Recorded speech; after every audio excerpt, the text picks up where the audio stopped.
Let's have a look at some other questions here. What are we going? See anything that you like there? Dealer's choice, Vince.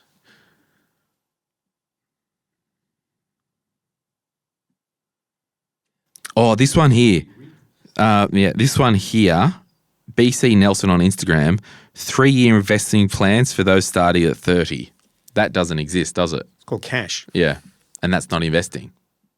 So the definition of an investment is to put money into a thing that... I must admit, I see a lot of commentary in the personal finance blogosphere of distinguishing between savings and investing.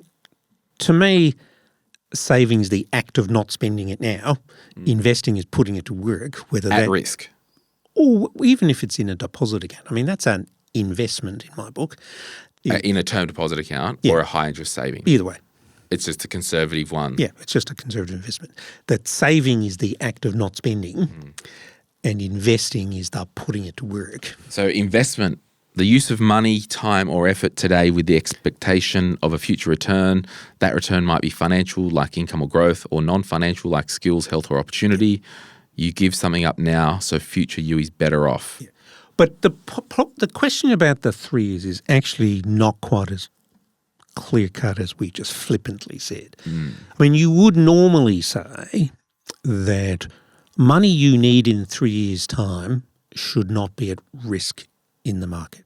So if you got something specific that you need that $100,000 in 3 years' time, come hell or high water, then that's true. So if this money is to pay for your daughter's high school fees in 3 years' time, if the market shuts itself, you can't change the year she goes into year 7, right? So now that is happening. That's happening. If you're happy, though, to say, well, actually, you're not going to ask him, you're going to go to PLC, then maybe you could take the risk. Ladies College. Kimball Ladies College. Or Presbyterian Ladies College, depending on which city you're in. Yes. But the point being that if your goal is flexible, knock yourself out. Then that you're either prepared to wait the 6 months, year, 2 years, 3 years, 10 years for the market to recover to achieve your goal. Then that's See, I don't mind the idea, and you'd never say this publicly at all, but if you've got your investment, if you've got your emergency fund set up, life's pretty good financially, I don't mind parking money in a ASX 200 ETF. No, it's just a question of what's the money for. If the money is for... If it's not earmarked for anything, whatever. Exactly. So if you don't have a goal, but talking, say he has a goal or she has a goal in 3 years, what is that goal and how flexible it is? If it's to buy a house, you might need the hedge against growth in how much you're going to need. You need the growth to keep you going, and the risk is you either buy a smaller house or you defer your purchase.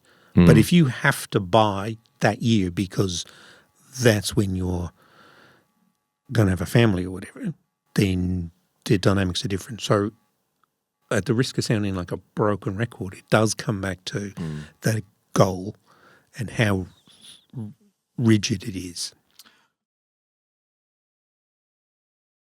Hey, it's Glen here. Thank you so much for watching today's video. You made it to the end. Can I ask a favor? Can you hit that like button and maybe hit subscribe if you want to get notified when we release further videos just like this one, whether you watch the Money, Money, Money podcast or Retire Right. And remember, if you want to learn more about investing, I've got an investing book, The Quick Start Guide to Investing, and there's a link in the description to get your hands on a copy. Thank you so much. Bye.